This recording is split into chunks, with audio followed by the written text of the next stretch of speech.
কালকে তোমাদের সাথে একটা রেসিপি শেয়ার করতে চেয়েছিলাম চিকেন রোস্টের। তো সেটা তো আর করতে পারিনি, ভাবলাম যে আজকে একটা সুন্দর রেসিপি তোমাদের সাথে শেয়ার করি।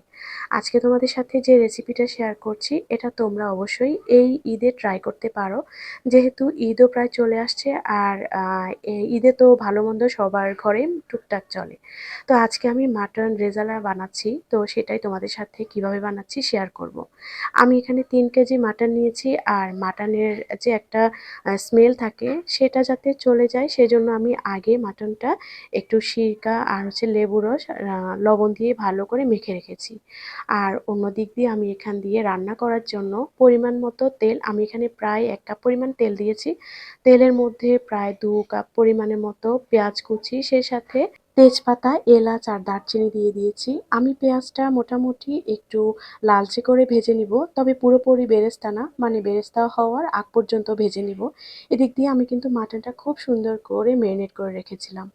তো এখানে আমি পেঁয়াজটা যখন ভালো করে ভাজি করেছিলাম, তারপর আমি শুকনো মশলা হিসেবে 2 টেবিল চামচের মতো করে শুকনো মরিচের গুঁড়া আর 1 টেবিল চামচের মতো করে হলুদের গুঁড়া দিয়েছি। আসলে এভাবে পেঁয়াজের মধ্যে যখন দিব তখন কালারটা খুবই সুন্দর আসবে। তো এরপর আমি পানি দিয়েছি যাতে করে মশলাটা না পুড়ে যায়। তারপর হচ্ছে আমি বাদবাকি যে মশলাগুলো আছে সেখানে ওগুলা দিয়ে দিব। তো আমি এখন দিয়ে দিব হচ্ছে জিরা ধনিয়া গুঁড়া প্রায় 3 টেবিল চামচ, মানে জিরা 1.5 টেবিল চামচ আর ধনিয়া 1.5 টেবিল চামচ। সেই সাথে হোয়াইট পেপার মানে গোলমরিচের গুঁড়া দিব প্রায় আধা চা চামচ। সেই সাথে দিয়েছিলাম আদা রসুন বাটা প্রায় 3 টেবিল চামচ করে, আর কিছুটা লবণ। আমি লবণটা একটু বুঝে শুনে দিয়েছি যেহেতু লবণ দিয়ে আগে মেখে রেখেছিলাম।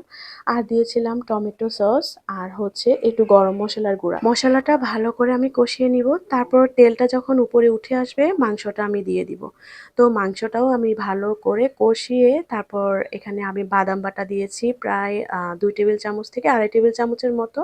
সেই সাথে একটু পোস্তদানাও দিয়েছি। বাদাম বাটার সাথে কিন্তু আমার কাঁচামরিচ, তারপর হচ্ছে একটু কিশমিশ আর হচ্ছে বাদামের মধ্যে ছিল কাঠবাদাম, পেস্তা বাদাম আর নর্মাল যে চীনাবাদাম আছে সেটা।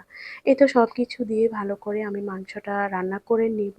তারপর প্রায় রান্না হয়ে আসলে শেষে দিব হচ্ছে এখানে প্রায় 1 কাপ পরিমাণ দুধ। আমি এখানে দুধের সাথে কিন্তু গুঁড়ো দুধ দিয়ে ভালো করে একটু ঘন করে নিয়েছিলাম।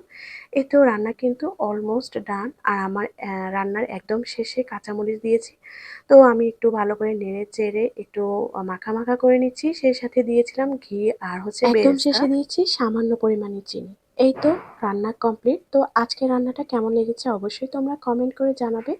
ভালো লাগলে অবশ্যই একটা সুন্দর দেখে কমেন্ট করবে। তো নেক্সট ব্লগে আবার তোমাদের সাথে কথা হবে। আজকে তাহলে বিদায় নিচ্ছি। আল্লাহ হাফেজ।